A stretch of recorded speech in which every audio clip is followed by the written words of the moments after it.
Hello guys, जैसे कि हमारी आज की टॉपिक है श्वसन। ये कक्षा 10 की एक इम्पॉर्टेंट टॉपिक है श्वसन के बारे में। आज हम लोग जानेंगे श्वसन क्या होता है। तो श्वसन वे ऐसी भौतिक क्रियाएं होती हैं, यानी एक ऐसी फिजिकल क्रियाएं मानी जाती हैं और ऐसी रासायनिक क्रियाएं होती हैं जिनके द्वारा वायुमंडल से जो ऑक्सीजन होता है उस वो हमारे शरीर की सेल में पहुंचकर, कहाँ पर, सेल में, हमारी कोशिकाओं में पहुंचकर, और वो पहुंचकर भोजन का क्या करता है, वो ऑक्सीडेशन कर देता है, यानी भोजन का ऑक्सीकरण कर देता है। तो भोजन का ऑक्सीडेशन होता है वो भी ऑक्सीजन का, वायुमंडल से पहुंचकर हमारी सेल के अंदर में। तो इस प्रक्रिया को ही हम लोग क्या कहते हैं, श्वसन कहते हैं। और जिसके फलस्वरूप हमारे बॉडी में क्या बनता है, जिसके फलस्वरूप हमें ऊर्जा यानी एनर्जी, ऊर्जा, जल और कार्बन डाइऑक्साइड, ये सब चीज़ें मुक्त होती हैं। कार्बन डाइऑक्साइड ये सब क्या होती हैं, मुक्त होती हैं। अब इसमें से कार्बन डाइऑक्साइड जो होता है ये वेस्ट मटेरियल होता है, यानी व्यर्थ पदार्थ माना जाता है। वेस्ट मटेरियल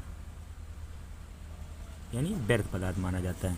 ये कार्बोहाइड्रेट जो होता है। बाकी ऊर्जा का उपयोग हमारे शरीर में, हमारे शरीर की कोशिकाएं करती हैं।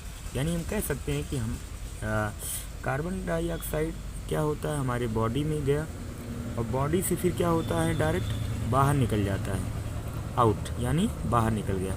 अब ये कार्बोहाइड्रेट, ये कार्बन डाइऑक्साइड शरीर में आया और शरीर से फिर बाहर निकल गया। तो ये होना अति आवश्यक है, क्योंकि वायुमंडलीय ऑक्सीजन में जो ये CO2 हम लोग को मिलता है ये एक व्यर्थ पदार्थ होता है, एक प्रकार का ये एक्सक्रीशन मटेरियल माना जाता है।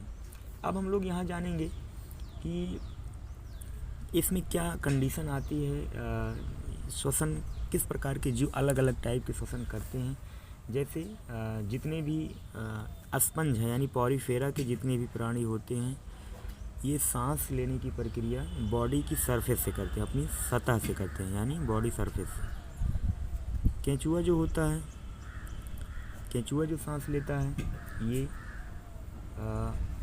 अपनी नमी वाली त्वचा से करता है, नमी वाली त्वचा से करता है।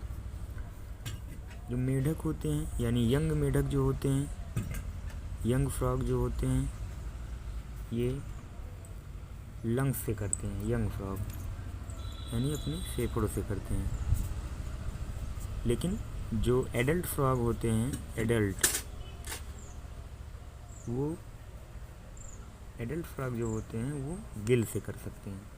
यानी हम मान सकते हैं मेढक में 2 टाइप का रिस्पायरेशन प्रक्रिया होती है। अब ये अलग अलग लेकिन जो भूमिगत होते हैं वो अपनी त्वचा से करते हैं अलग अलग तरीके से।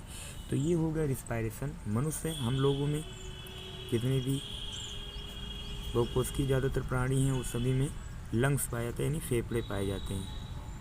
हम लोगों में श्वसन कैसे होता है, फेफड़ों के द्वारा। सबसे इम्पोर्टेंट मछलियाँ पूछा जाता है, मछलियों में श्वसन कैसे होता है। तो मछलियों में गलफड़ों के द्वारा होता है, यानी इसे हम कह सकते हैं गिल। तो ये हो गया श्वसन के बारे में। और श्वसन कौन कौन से जीव किस प्रकार अलग अलग अंगों के द्वारा करते हैं। ये सब अलग अलग प्रकार के जीव थे और उनमें होने वाले ये अलग अलग अंग हैं। अब जैसे यहाँ एक और इम्पोर्टेंट पूछ लेता है कि कीट में कैसे श्वसन होता है, कीटों में।